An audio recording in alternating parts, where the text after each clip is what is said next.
मलून राजा सिंह हुआ गिरफ्तार। Commissioner of police CV आनंद ने मंगलहाट पुलिस स्टेशन के रउडी शीटर और रुकन असेंबली गोशा महल राजा सिंह को पीडी एक्ट लगाते हुए इसे जेल भेज दिया।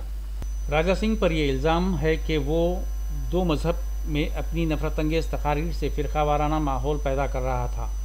इसी ज़िम्मन में पुलिस की जानिब से इसे कई नोटिसें जारी की गईं, मगर इसका रवैया नहीं बदला और इसने एक यूट्यूब चैनल पर अपनी नफरतंगेज़ वीडियो जारी की और 23 अगस्त को मीडिया के सामने कहा कि मज़ीद वीडियो इस सिलसिले में वो बनाएगा, जिस पर मंगलहाट पुलिस ने राजा सिंह के खिलाफ कार्रवाई करते हुए पीडी एक्ट की सिफारिश कर दी।